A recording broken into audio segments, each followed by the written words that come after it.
വളരെ ബോൾഡായിട്ട് ഒരു സ്റ്റേറ്റ്മെന്റ് ഒരാൾ പ്രകടമാക്കുന്നു, ആ സ്റ്റേറ്റ്മെന്റിൽ ഉറച്ചു നിൽക്കുന്നു. അങ്ങനെ ഒരു അതെ, ഒന്നെന്ന് പറഞ്ഞു കഴിഞ്ഞാൽ ഞാൻ അവിടെ പോകുമോ ഈ ഫെസ്റ്റിവലിന് എനിക്ക് ആദ്യം അറിയില്ലായിരുന്നു. കാരണം ഞാൻ ഇവിടെ ഷൂട്ടായതുകൊണ്ട് ഇവിടെയുള്ള പാവം അവർ മനു അശോകൻ്റെ ഒരു വെബ് സീരീസാണ്, അവർ വളരെ കഷ്ടപ്പെട്ട് അതിൻ്റെ അസോസിയേറ്റ് ഏട്ടൻ റീസ്കെഡ്യൂളൊക്കെ ചെയ്താണ് എനിക്ക് പോകാൻ തന്നെ പറ്റുന്നത്. അപ്പോൾ പോകാൻ പറ്റും എന്നറിഞ്ഞപ്പോൾ എന്തായാലും യുദ്ധത്തിനെതിരാണ് ഞാൻ. അപ്പോൾ മനുഷ്യർ അങ്ങനെ മരിക്കുന്നു, നമ്മളിവിടെ ജീവിച്ചുകൊണ്ടിരിക്കുകയാണ്, ഇവിടെ ഞാൻ രാവിലെ ഭക്ഷണം കഴിക്കുന്നു, ഹായ് എന്ന് പറഞ്ഞ് നടക്കുമ്പോഴും ഇങ്ങനെ നടക്കുന്നു എന്നുള്ളത് ഉറപ്പായിട്ടും എന്നെ എഫക്റ്റ് ചെയ്യുന്നുണ്ട്. അപ്പം ഞാൻ വിചാരിച്ചു ഇങ്ങനെ ഒരു സ്ഥലത്തേക്ക് പോകുമ്പോൾ എനിക്ക് ഇതെന്തൊരു അസംബന്ധമായ റിയാലിറ്റിയാണ് എന്നെനിക്ക് തോന്നുകയാണ്, അസംബന്ധമായിട്ട് തോന്നുകയാണ്.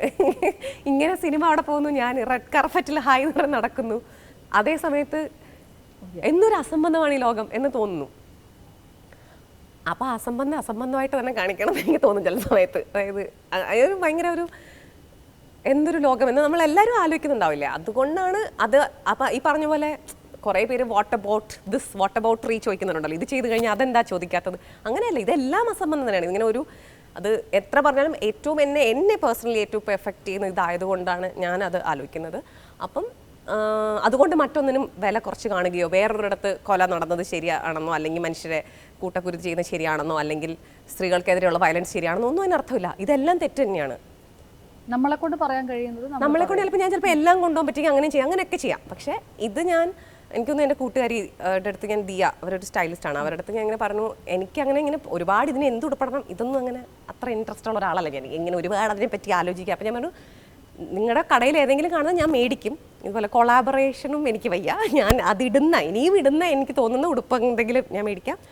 അപ്പോൾ അതിലെനിക്ക് ചിലപ്പോൾ ഒരു എംബ്രോയിഡറി, എനിക്കിങ്ങനെ പാലസ്തീൻ ഐക്യദാർഢ്യം വേണമെന്നുണ്ട്, അതാണ് എൻ്റെ മനസ്സിൽ വന്നൊരു കാര്യം. അപ്പം ഒന്നുകിൽ എംബ്രോയിഡറി എന്തെങ്കിലും ചെയ്യാം. അപ്പോൾ അവളുമായിട്ട് ഇങ്ങനെ ബ്രെയിൻ സ്റ്റോം ചെയ്താണ് അവസാനം അതൊരു ക്ലച്ചിലേക്ക് എത്തും. കാരണം മലയാളം സിനിമ ഇൻഡസ്ട്രിയിൽ നിന്ന് നിന്നുകൊണ്ട് അത്തരം ചില അറ്റംപ്റ്റ്സ് ഒക്കെ ചെയ്തു പോകാൻ പറ്റുമോ, അല്ലെങ്കിൽ കുറച്ചും കൂടെ വളരെ സേഫ് സോണിൽ നിന്നുകൊണ്ട് മാത്രം അഭിപ്രായം പറയുന്ന പ്രകടമാക്കുന്ന ഒരു ഇൻഡസ്ട്രിയുടെ ഭാഗമായി നിൽക്കുന്ന ഒരാളെന്ന രീതിയിലാണ് ഞാൻ ചോദിക്കുന്നത്. ഒരിക്കലും ഞാൻ അങ്ങനെ എല്ലാ ആർട്ടിസ്റ്റുകളും ഇത് ഡിമാൻഡ് ചെയ്യണം എന്നൊന്നും പറയില്ല. മനുഷ്യത്വമൊക്കെയുള്ള മനുഷ്യർ തന്നെയാണ് എല്ലാവരും, അത് അവരവരുടെ സർവൈവൽ അല്ലേ. അതുപോലെ ഞാനും സേഫ് സോണിലല്ലാത്ത ഒരാളാണെന്നൊന്നും ഞാൻ വിചാരിക്കുന്നില്ല. എനിക്കും സേഫ് സോണുകളും എനിക്കും പേടിയും സർവൈവ് ചെയ്യണം എന്നൊക്കെ ആഗ്രഹമുള്ള ആളാണ്. അപ്പോൾ അതിൽ ഓരോരുത്തരുടെയും യാത്രയും ഓരോരുത്തരുടെയും എത്തപ്പെടലും അവരവരുടേതായിട്ടാണ്. മറ്റ് പലരുമായിട്ട് താരതമ്യപ്പെടുത്തിക്കൊണ്ടാണ് ചോദിക്കുന്നത്. ഇപ്പം ഞാൻ മലയാള സിനിമ ഇൻഡസ്ട്രിയിൽ നിന്ന് അങ്ങനെ അടച്ചാക്ഷേപിക്കല്ല, എങ്കിൽ പോലും രാഷ്ട്രീയപരമായിട്ട്, സാമൂഹ്യപരമായിട്ട്, അല്ലെങ്കിൽ ലിംഗപരമായിട്ട്, ഇപ്പോൾ ഒരു ജെൻഡർ ബേസ് ഒക്കെ ആണെങ്കിലും അത്തരം അഭിപ്രായങ്ങളൊക്കെ പറയാൻ പൊതുവെ കുറച്ച് മടി കാണിക്കുന്ന ഒരു ഇൻഡസ്ട്രി. അതിൽ നിന്ന് കുറച്ചൊക്കെ മാറിയില്ലേ നമ്മൾ? എനിക്ക് തോന്നിയിട്ടുണ്ട് പണ്ടത്തെ ഞാൻ വളർന്നു വന്നപ്പം എനിക്ക് ഈ വർഷം 39 വയസ്സാവും.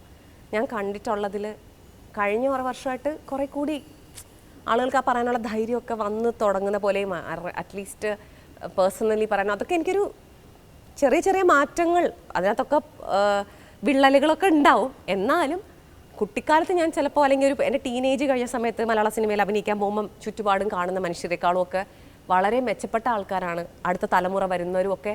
പിന്നെയും അവർക്ക് കുറച്ചും കൂടെ ഒരു അക്സെപ്റ്റൻസും കേൾക്കാനുള്ള മനസ്സും ഒക്കെ ഉള്ള അവരുടെ എണ്ണം കൂടുന്നുണ്ട്.